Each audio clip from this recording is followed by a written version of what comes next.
Šis ir mans vēstījums jauniešiem.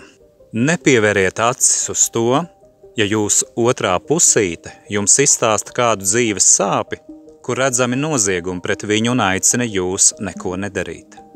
Tas ir brīdinājums tieši tev, ka ja jūsu attiecību laikā pret jums būs jau kāds spiediens, sankcijas, represijas, jums, viņam vai viņai draudēs darīt pāri, šantažēs, noskaņos pret tevi, viņa vai viņš slēps un noklusēs varmāku uzbrukumus un drīzāk sadarbosies ar tiem, ja tikai ar to varmākas liks jūsu otrai pusītei mieru. Šādi gļēvuļi grūtākā brīdī nostājas varmāku un baras spēka pusē, un pateicoties savai gļēvajai dabai, ir izkopusi liekuļu un aprēķinātāju raksturu, ko no tevis slēpj. Kamēr ir mierīga dzīve, jūs būsiet kā savējie. Grūtībās esiet brīdināti, jūs visticamākais nodos. Zinu to arī no savas pieredzes, kā tas notiek un notika, piemēram, manā dzīvē Covid afēras laikā. Arī tad notika kāds notikums, ko jau kādā citā situācijā es biju piedzīvojis nereizi vien. Jo, ja manu attiecību sākumā ar manu bijušo, man arī tika uzticēts kāds stāsts, kāds ciešanu stāsts, kas kliedza pēc netaisnības novēršanas un pēc noziedznieka saukšanas pie atbildības, tad mani klusināja un pateica, lai es neko nedarot. Un ar šo sāpi, lai sadzīvoju visu savu dzīvi.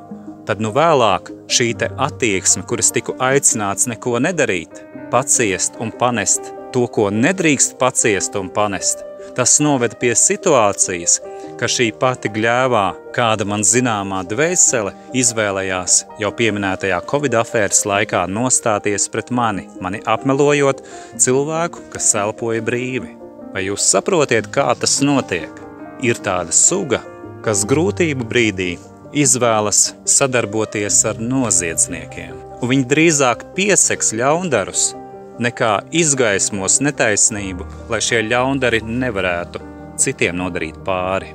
Aicinu cilvēkus būt vērīgiem un nepieļaut paviršības savās attiecībās, jo tās galu galā smagi skar cilvēkus un jo sevišķi bērnus. Es to saku kā cilvēks, nevis kurš zinātu labāk, nē, es nezinu labāk, bet kā cilvēks, kuram nebija neviens, kas tolaik manu attiecību sākumā mani pabrīdinātu par tiem tā saucamajiem sarkanajiem karodziņiem, kuri jau bija pamanāmi. Domājiet ar savu galvu un saudzējiet sevi un savus bērnus.